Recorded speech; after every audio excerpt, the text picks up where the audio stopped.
মাটিতে নিয়ে গেল। ও এবার মা নন্দরানী দেখছে, তাই তো বলাইয়ের সঙ্গে কে কথা বলছে, মনে হচ্ছে তো রাখাল। ও তো গোছানো দিয়েছিল, হঠাৎ কারণে এলো। মায়ের মনটা বাবা বিষণ্ণ হয়ে গেছে। মা আমার তোরা করে ছুটে গিয়ে বলাইকে বলছে, আরে বলাই, এই বলাই, সুমন্ত গোছানো গিয়েছিল, হঠাৎ কেন এলো, হঠাৎ কেন এলো? ও মা যখন এইভাবে জিজ্ঞাসা করছে, বলাই আর সুবল যখন কোনো উত্তর দিচ্ছে না, বললাম আমার গোপাল কেমন আছে, আমার গোপাল কেমন আছে।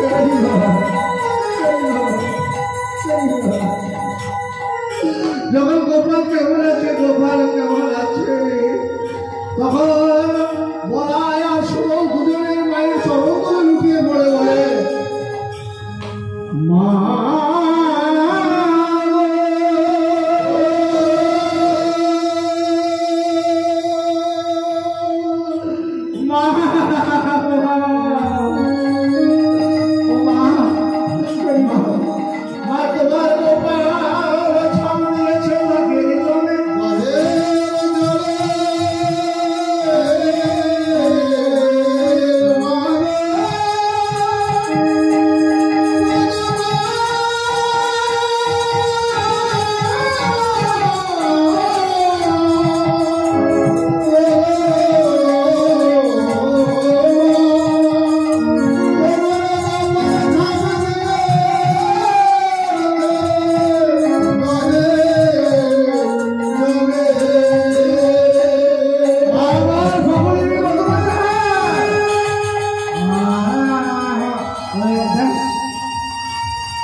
আমার গোপালকে তার সর্বাঙ্গ দেশে দেশন করে আমার গোপালের মস্তকে দংশন করতে।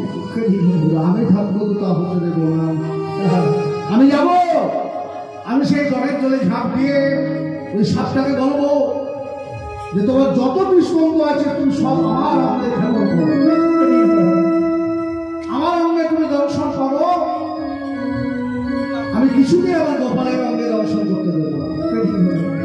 ভক্তবান বলে ভক্তিবতী মায়েরা, মা তখন পাগলের মতো ছুটতে ছুটতে চলেছে আর কাঁদতে কাঁদতে গোপালকে ডাকছে, গোপাল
যারা গোপালকে ভালোবাসে তারা সবাই ছুটছে।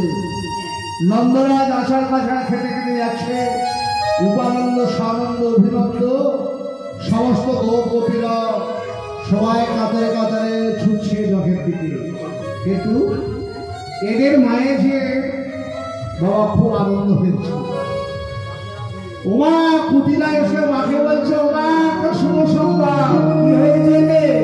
আরে এইবার তো শুনলাম। কি শুনেছিস? কি শুনেছি জানো মা?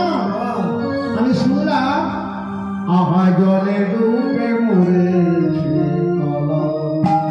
আমাদের মিটেছে মনের জ্বালা, জলে ডুবে মরেছে জ্বালা, আমাদের মিটেছে মনের জ্বালা, জলে ডুবে মরেছে জ্বালা।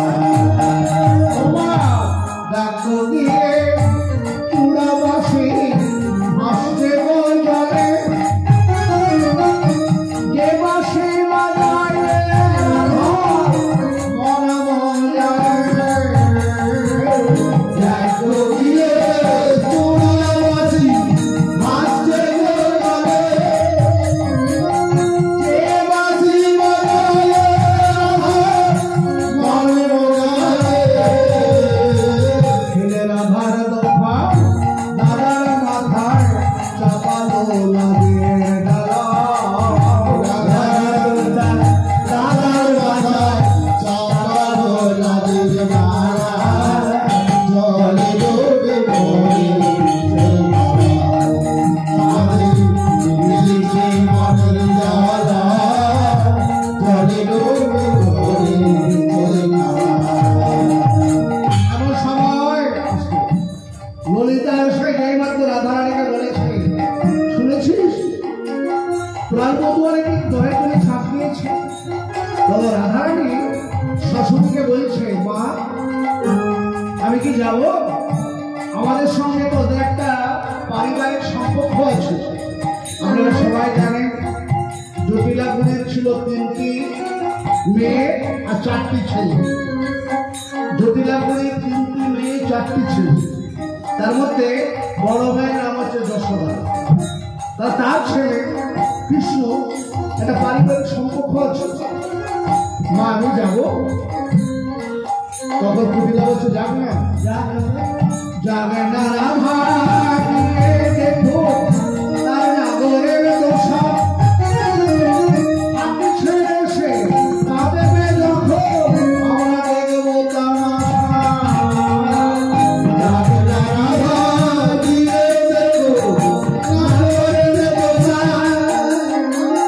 হাত ছেড়ে এসে আমরা দেখবো তামাশা।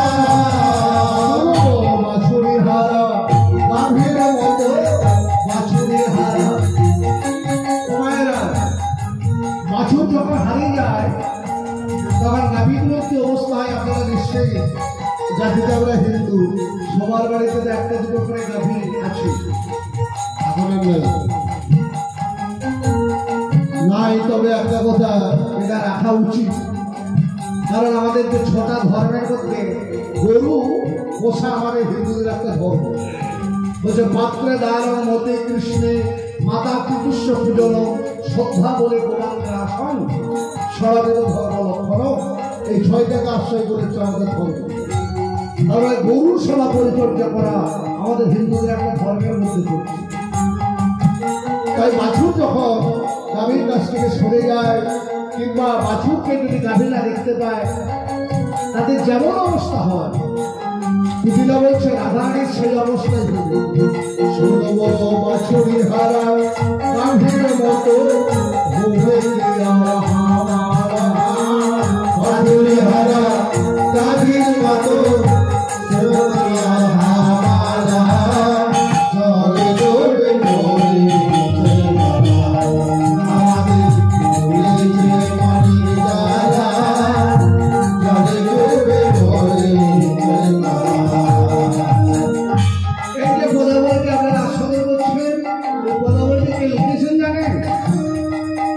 পদাবলী লিখেছেন আমাদের পশ্চিম মেদিনীপুরের হরিবল। এই যে দেবাদিদেব মহাদেব অদ্বৈত আচার্য কলেবরে এসেছিলেন, আবার সেই অদ্বৈত আচার্য সমানন্দ প্রভু হয়েছিল। নাম হয়েছিল বাল্যকালে দুঃখী, তারপরে হয়েছিল কৃষ্ণদাস। সেই কৃষ্ণদাসের প্রধান মানে মহাদেবের গান, এটা বাবার গান। কৃষ্ণদাস ভাবে শুনে পুঁতিলে কালাকি মরে, তার মুখেতে চোখে আগুন গঙ্গা পায়ে ঝরে। কৃষ্ণদাস ভাবে শুনে পুঁতিলে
গরু যখন মাকে দাসীপনা থেকে মুক্ত করবার জন্য স্বর্গ থেকে সুধাভাণ্ড আনতে গিয়েছিল, ওই সুধাভাণ্ড আনতে আনতে ওই একটা রাত ওই গাছটার উপরে বিশ্রাম করেছিল।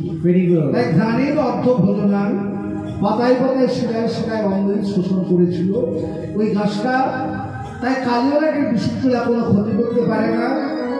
আর গরুর ভাবলো যে এমন অমূল্য সম্পদ আমি নিয়ে যাচ্ছি, কোথায় বলে না যে যে জল বহে সে কি পিপাসায় মরে, যে জল বহে সে পিপাসায় মরে না। তাই গরুর ভাবলো আমি আমার অমূল্য সম্পদটা নিয়ে যাচ্ছি, আমি একটু আস্বাদন করবো না। তাই ওই অমৃতের ভাণ্ডের মধ্যে ঠোঁটটাকে প্রবেশ করিয়ে আর আস্বাদন করে ওই ঠোঁটটাকে গাছের ডালে মুছেছিল, সেই জন্য এই গাছটা বেঁচেছিল। এবার আসুন, আজকে যার ভাগ্যাকাশে কৃষ্ণ সূর্য উদিত হতে চলেছে, এই চন্দ্রধ্বজ রাজা কি ছিলেন কালিয়ালা। মনে মনে মনে ভাবলো চন্দ্রধ্বজ রাজা যে আমি একদম শিকারে যাব। লোকজন সঙ্গে করে রাজা শিকারে বেরিয়েছে। সারা বন তল্ল তল্ল করে শিকার খোঁজ করেছে, কিন্তু শিকার মিলল না। রাজা তখন মনে মনে ভাবলো, দেখো আমি রাজা আজকে আনন্দ করে শিকারে এসেছি, যদি শিকার না করে আমি ফিরে যাই তাহলে সবাই আমার দিকে হরিবল আমাকে দেখে অবজ্ঞা করবে, আমি শিকার না করে বাড়ি ফিরব। এই চিন্তা করে লোকজনকে বললে তোমরা করে তাবু খাটাও, আমি পরের দিন আবার একে রাত্রে আমি এই বনেতে নিশি যাপন করবো, পরের দিন আমি শিকার করে তারপরে বাড়ি ফিরব। এবার তাবু খাটানো হয়েছে, আর সেই বনেতে একজন মুনি তপস্যা করছে, যে মুনির নাম হলো অগস্ত্য মুনি।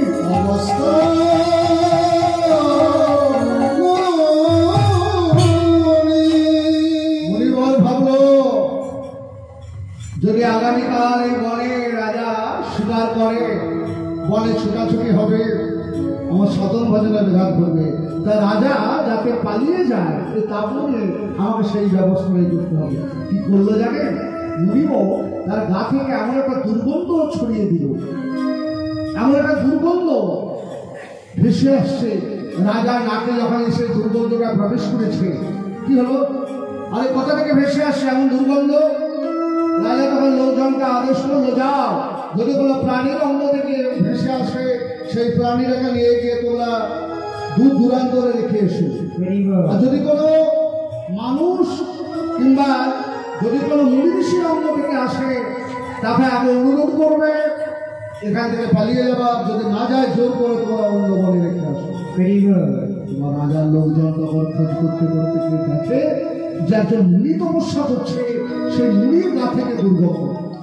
মুনিগণ, আমাদের রাজা চন্দ্রধ্বজ এই বনেতে আজকে নিশি যাপন করবে, কারণ উনি শিকার করতে সে শিকার না পেয়ে ধরবার আজকে রাত্রে উনি বনেতেই কাটাবে, আপনি কাশুন, আপনি এখান থেকে চলে যাবেন। তখন মুনিগণ বললেন, দেখুন, আমি হরিবল মনে মনে ভাবছে মৌনব্রত অবলম্বন করেছে, মনে মনে ভাবছে আমি তো তোমাদের সঙ্গে কথা বলবো না, আমি নিজের ইচ্ছায় তো যাবো না।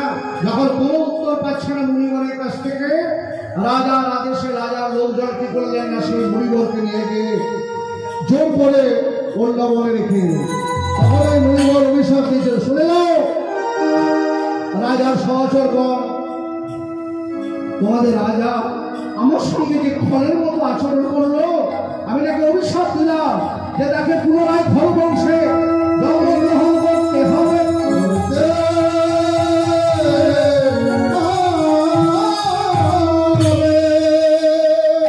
খল বংশে জন্মগ্রহণ করতে হবে। হ্যাঁ, তাকে সর্প বলে জন্মগ্রহণ করতে হবে।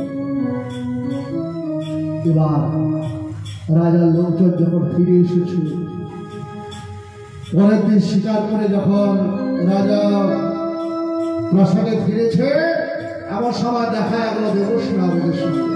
দেবশ্রী নারদ তখন রাজা ললাটের দিকে তাকাতে, ও রাজা বাবু, আরে আপনার ভাগ্যাবাসে ব্রহ্ম সাপ, কোনো ব্রাহ্মণ, কোনো বৈষ্ণব, কোনো মুনি ঋষির আপনি ক্ষতি করেছেন? তখন রাজার লোকজন বললেন, হ্যাঁ রাজাবাবু ক্ষতি করেছে, রাজাবাবুকে অভিশাপ দিয়েছে ওই মুনি, ওনাকে খরবংশে জন্মগ্রহণ করতে হবে। এবার একটা কথা, আমার মারবো বললে ভয় থাকে, দেব বললে আশা থাকে।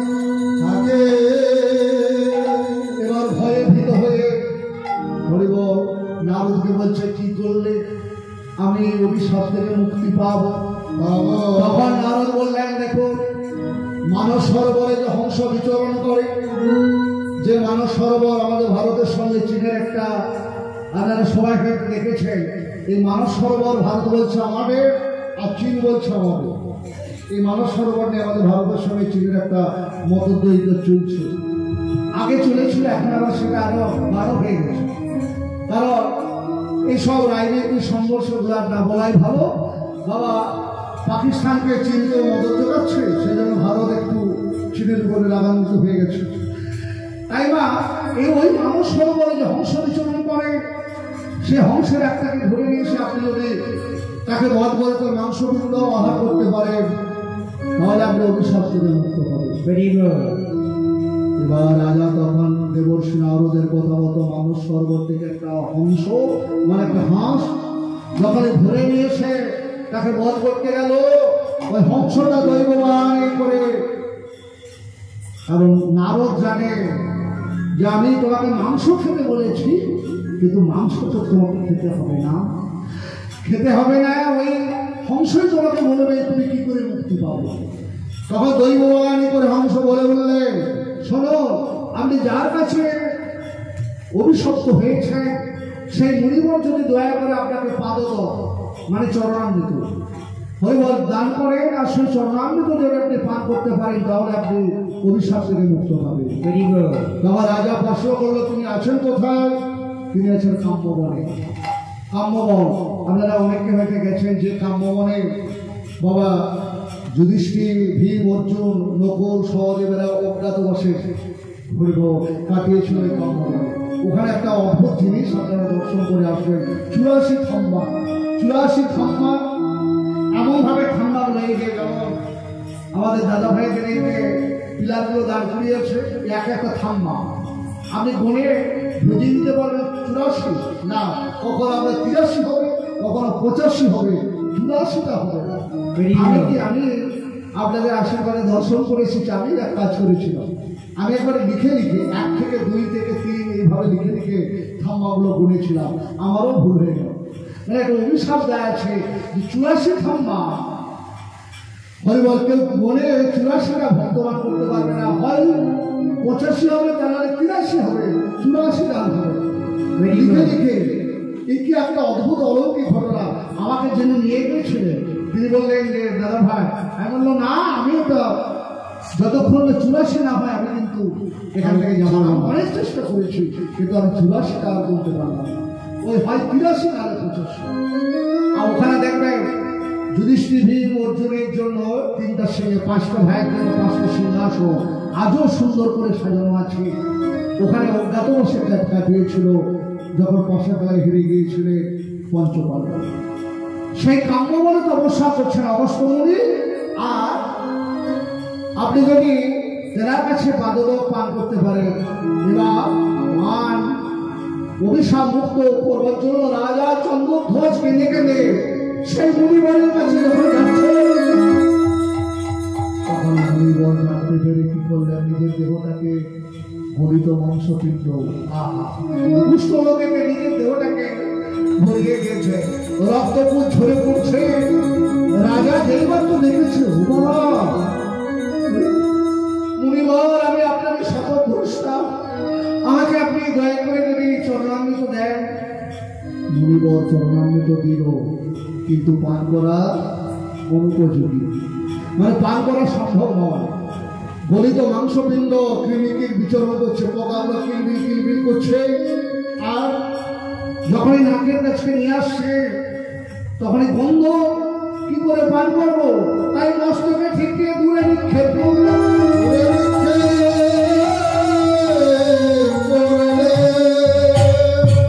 যখন প্রসাদে ফিরে এসে দেবর্ষি নারদের সঙ্গে দেখা হয়েছে, কি হলো, আপনি মুনিবরের চরণামৃত পেয়েছেন?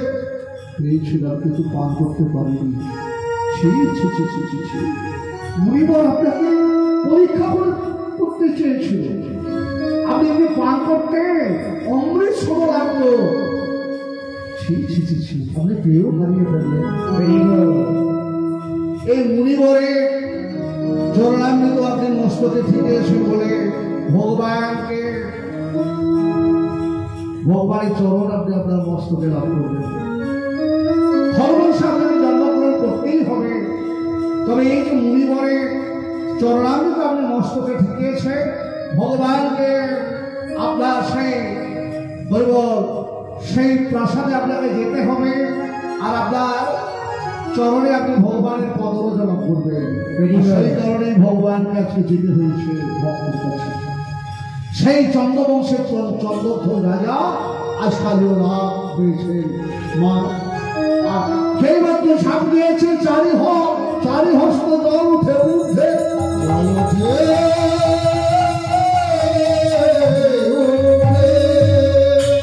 যেন মদমত্ত করিব। ভগবান কালিয়া দহর জেলাকে ঝাঁপ দিয়ে পাপুলকে কাছাচ্ছে, যেমন ছেলে যেমন সাঁতার কাটে পাপুলকে ভোট কাছায়, তেমনি ভগবান যখন পাপুলকে কাছাচ্ছে দেখে কি মনে হচ্ছে, যেন মদে মত্ত করিব। করিবর মানে পরিমাণে হাতি করিব, ওই যে মনে করি কিন্তু হয় না, মনে করি কিন্তু হয় না, এখানে অনেক মানে আছে। যাই হোক, এখন যারা মদমত্ত করিবর মানে হাতিগুলো যখন জলেতে নামে না, তাহলে যখন খেলা করে জলে, সে যে দৃশ্য হয়তো অনেকে দর্শন করেছে। ঠিক সেইভাবে ভগবান হাত পাগুলোকে ছুটছে। যখন এই ভগবান হাত পাগুলোকে ছুঁড়ে এবার প্রথম মহলে উপনীত হল। প্রথম মহলে গিয়ে কি দেখছে? শতকোটে মালিক কোটে বিচিত্র নির্মাণ, বিচিত্র নির্মাণ সহস্র উড়ে গেছে বিজয় নিশান।